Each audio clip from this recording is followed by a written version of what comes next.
이번 주 초에 상장사 등기 임원들의 보수 공개가 있었습니다. 보수 공개를 꺼리는 우리 문화에서 처음 있는 일이어서 여러 가지 반응들, 또 엇갈린 반응들이 있었습니다. 경희대 경영학부 권영준 교수 초대했습니다. 이번 보수 공개 의미, 그리고 어떻게 하면 좀 더 좋은 방향으로 발전시킬 수 있는지 들어보겠습니다. 어서 오십시오. 안녕하십니까. 네. 이번에 작년에 이 자본시장법이 개정되면서 이 법에 따라서 이번에 처음 공개하게 된 것이죠. 네, 작년 5월 개정돼 가지고 5월 개정돼. 원래 10년 전부터 계속 공개해야 된다는 얘기를 많이 했지만 네네. 재개가 10년 동안 사실은 계속 반대해서 이루어지지 않았거든요. 네. 네, 하여튼 첫 단추는 일단 열렸습니다. 그래서 그런 의미에서 예. 앞으로 진일보할 가능성이 상당히 많고 현재 제도가 완벽한 건 아니지만 네. 계속 개선해 나가면서 우리도 선진 시장 경제의 모습을 이제 갖춰갈 필요가 있겠습니다. 네. 그러니까 취지는 좀 더 투명하게 경영 네. 투명하게 하고 뭐 그렇게 하자는 취지에서 만들어진 법인 거죠. 그렇죠. 예. 그리고 회사의 목적과 맞게 경영을 효율적으로 해서 거기에 합당한 성과 보수 체계를 만들자 예. 이런 목적인데 예. 이제 이번 공개된 첫 번째 그 결과는 좀 가십거리가 많다. 가십거리가 많고 예. 그 원래의 목적에 비춰보면 한 반 정도 시작한 것이다. 예. 구체적으로 말씀드리면 적격성 그리고 적합성 그리고 산정 기준과 그 방법이 제대로 공개가 안 됐다는 측면.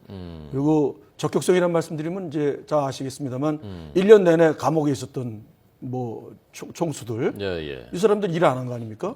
선진국에서 있을 수가 없죠.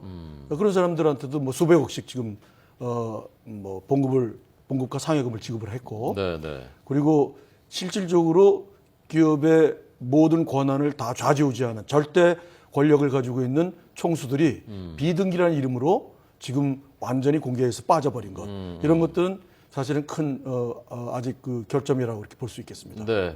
자, 지금 말씀하신 그 실제로 일은 안 했는데 네. 돈을 많이 받았던 그 논란이 된 것이 최태원 SK 회장도 그렇고요. 네.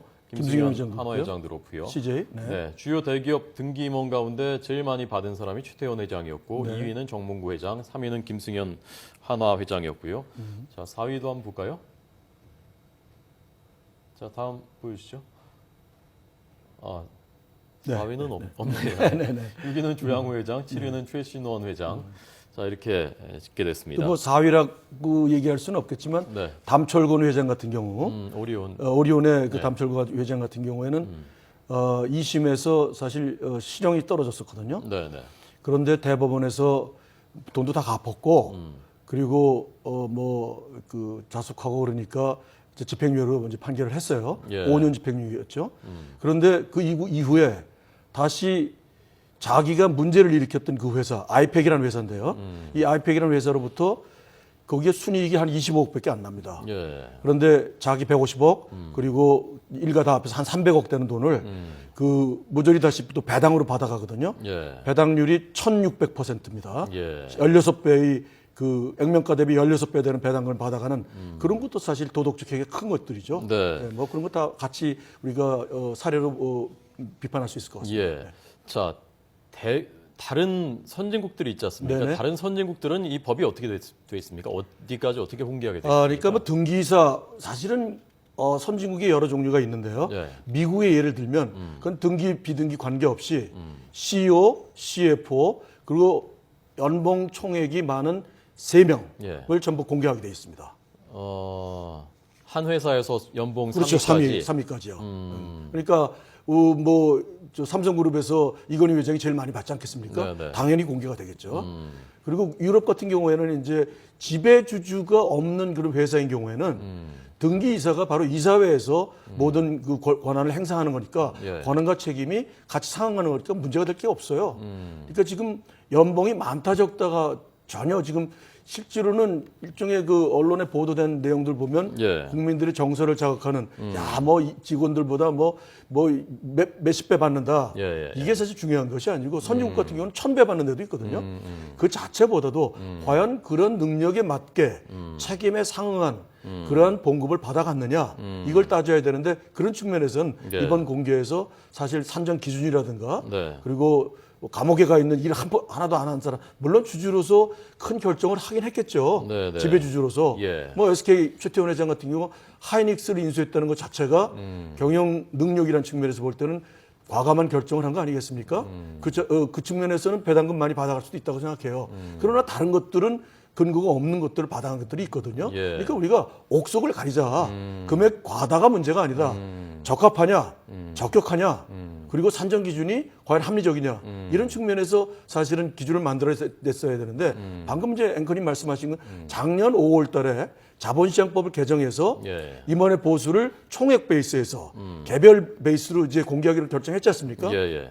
동시에 산정 기준과 방법을 함께 공시해라라고 법에는 나와 있어요. 예. 근데 그것이 구체적으로 실행되는 과정에서 11월 달쯤에서 정부가 자기 방안으로 정부가 방안으로 기업들이 자율적으로 공시해도 된다. 그 산정 기준과 방법에 대해서. 예. 이 거꾸로 어떻게 얘기하면 더 모법이 더 상위법이 규정하는 것을 정부가 시행하는 과정에서 이것을 굉장히 역행하는 예. 어떻게 보면 그 위임 권한 위임 입법의 한계를 사실 뛰어넘는 정부가 월권하는 거나 마찬가지거든요. 이건 국회에서 지금 국회의원들이 이거 모르시는 것 같은데 이 방송 보고 국회의원들이 잘 따져가지고 반드시 국회에서 이 점에 대해서 정부에도 추궁을 해야 된다 이렇게 생각하고 있습니다. 네. 자, 그 임원하고 직원하고 보수 비교한 그 좀 한번 보여주시죠. 자, 이것이 이제 많이 화제가 됐었던 내용이지 않습니까? 네네. 직원보다 임원이 뭐 몇 배, 몇십 배 받는다 뭐 하는 네. 건데 지금 교수님 말씀은 이걸 일률적으로 많다 적다 이렇게만 따질 것이 아니라 네. 정말 많이 받을 만한 일을 했느냐 그 네. 적격성, 네. 산정 방법을 개별적으로 다 따져봐야 된다는 말씀이시고요. 네. 자, 그다음 그래픽도 있죠. 한번 보여주시죠. 보수하고 배당금의 소득. 이 최태원 회장이 그러니까 배당금이 281억 원이 또 별도로 있었고요. 아 그러면 뭐 배당금은 좀 뭐 주주로서 받을 수가 있으니까 네네. 그건 뭐 다른 얘기지만 예. 연봉에 대해서는 저 301억 원은 사실은 엄격하게 따지면 예. 선진국 같으면 저 연봉은 지급될 수가 없는 연봉이라고 비판할 소지가 있습니다. 네, 교도소에 있었으니까 네네. 일을 그만큼 못했을 테니까. 아무것도 그렇다 못한 말씀이시죠. 거니까요. 예, 실질적으로. 다 마찬가지죠. 이사회 지금 참석을 다른 못한 거 문제죠. 아닙니까? 예. 네. 자, 삼성전자 임원들, 등기 임원들의 연봉이 높은 것으로 나타났는데요. 네. 이것은 조금 전에 말씀하신 그런 취지에 부합해서 비춰서 본다면 어떻게 오히려 판단하시겠습니까? 삼성전자의 그 등기 임원들의 봉급은요. 네. 애플이나 경쟁사가 애플 아닙니까? 예. 애플은 사실은 삼성전자보다 실질적으로 매출액이 한 200억 달러 적습니다. 아, 그럼에도 불구하고 경영진의 평균 그 지금 연봉이 780억이에요. 예. 그러면 삼성전자의 등기 임원의 평균 그게 한 78억대거든요. 예. 그러면 이게 죄송합니다. 제가 평균이라고 그랬는데 가장 높은 금액을 비교할 때 네. 사실은 애플보다 예. 삼성전자가 10분의 1밖에 되지 않는 거거든요. 아, 그렇군요. 그러면 훨씬 더 실적도 좋고 네. 또 잘 되고 있는 회사인데 이게 적게 받는다. 예. 이거 오히려 이게 이상하다라고 주장할 수도 있는 거거든요. 그러니까 산정 기준 자체가 예. 합리적이고 적합성이 우리가 담보된다고 할 경우에는 이거 많고 적고는 문제되지 않는다. 거기에 뭐 정서 같은 걸 뭐 빗대가지고 비판할 이유는 하나도 없습니다. 네. 과연 그 기업이 사회적 책임을 잘 하느냐. 그리고 그 등기 임원이 자기가 독자적으로 이사회에서 자기 그 권한과 책임을 상응하게 맞도록 행사하느냐. 이런 점들이 중요하다는 것이죠. 예. 거꾸로 얘기해서 만약에 삼성전자의 등기 임원들은 이건희 회장이 시키는 대로만 했다. 그러면 그렇게 많이 받으면 안 되죠. 네. 이건희 회장이 더 많이 더 많이 받아야 되는 거죠. 받아야 되는 예. 거죠. 근데 네. 이건희 회장은 봉급은 한 푼도 안 받았다는 거 아닙니까? 예. 뭐 배당금만 받았다는 거 아닙니까? 네, 이 구조가 예. 많고 적고에 있는 문제가 아니라 정상적이냐 아니냐. 우리 박근혜 대통령이 얘기하시는 게 그런 거냐? 비정상의 정상화. 그런 측면에서 이번에 이 총액 보수에서 지금 개별 보수로 공개한 거는 예. 정상화하는 첫 단추다, 첫 걸음이다 이렇게 말씀을 드리면서 네. 아직도 비정상된 게 많다. 예. 그걸 정상화시켜야 될 필요가 있다. 예, 그 CEO 개인들이 그만큼 일을 했느냐 그것도 이번에 그 논란거리가 됐지만 기업들마다 네네. 또 하나 논란거리는 기업마다 어떤 네. 기업은 돈도 제대로 못 벌고 네. 뭐 적자를 내거나 배당도 하나도 못 주는 기업도 있는데 CEO들 임원들은 너무 많이 돈을 받아갔다 이런 네. 것도 문제가 되지 그건 않습니까? 문제가 되죠. 당연히 이거는 문제가 되죠. 되는 거죠. 당연히 문제가 되기 때문에 지금 영업이익으로 이자를 내기도 이제 벅찬 그런 기업들이 그 기업의 총수 주로 이건 저 공적 그 주인이 없는 기업들인 경우가 많아요. 예, 지금은 물러났지만 어쨌든 네. 그런 기업들이 뭐 수십억씩 이렇게 연봉을 받아간 거는 있을 수가 없는 거죠. 그러니까 기본적으로 이런 문제는 그 이사회 안에 위원회로, 즉 감사위원회나 뭐 사회이사 추천위원회 같은 것들이 있거든요. 예. 그건 뭐 상장기업 중에서 대기업들은 경우는 법으로 명문화되어 있어요. 그건 당연히 두 개 되어 있습니다. 마찬가지로 이 소위 보상위원회, 임원들의 그 봉급과 그 보너스를 산정하는 그 위원회 있지 않습니까? 예. 이걸 의무적으로 두 개 해서 거기서 산정 기준이 뭔지를 정확하게 재서 그리고 공시를 하고 이런 이제 다음 두 번째 우리가 발걸음을 단계를 우리가 밟아야 된다. 그게 선진화되는 것이다. 다른 나라는 그런 것들이 있습니까? 당연히 그렇게 하고 법 있죠. 규정이 돼 있습니다. 이사회 안에 그 보상위원회가 다 있습니다. 네, 다 예, 있습니다. 네. 자, 이건 조금 다른 얘기인데요. 엊그저께는 그 금융사들 중에서 퇴직금을 지나치게 많이 네네, 줬다. 네네. 뭐 50억 원인가 네네. 줬다고 하던가요? 한 개인 사례인데요. 네네. 이 문제는 어떻게 보셨습니까? 그 경우는 이제 이게 산정 기준이 제대로 되어 있지 않기 때문에 그것도 산정 기준 문제고요. 산정 기준이 되어 있지 않기 때문에 억울한 케이스를 보여요. 예를 들어서 어떤 기업인이 예, 그 10년을 근무했는데 예, 마지막 연도가 예를 들어서 적자가 났어요. 예, 그런데 그때 이제 사표 이제 임기를 마치고 퇴직을 했어요. 네. 그러면 앞에 9년 동안 잘한 것도 받아야 되지 않겠습니까? 안 받았으니까. 그런데 맨 마지막에 적자 냈다고 해서 막 언론에서 비판하면 그건 억울하지 않겠습니까? 그러니까 이게 도대체 산정 기준이 뭐냐가 발표가 되지 않았기 때문에 제가 알고 있기로는 그 양반이 15년 동안 사실 그 회사를 완전히 파산 상태인 회사를 완전히 지금 아시아 최고의 회사를 만들어 놓은 사람인 것 같아요. 예. 그래서 그 양반의 업적을 따져가지고 개월수 곱해가지고 마지막 그 임금에다 곱해가지고 나왔더니 이렇게 이제 저 보너스가 많았던 것이에요. 그러니까 많고 적고의 문제가 아니라 그 내용이 뭐냐.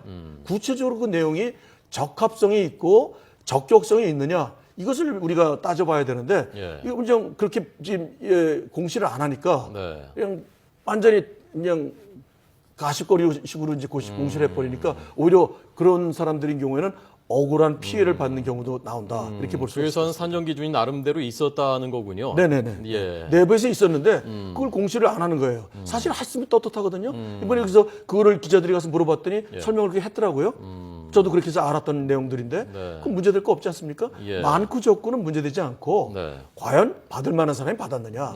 그 받은 액수가 적합하냐. 예.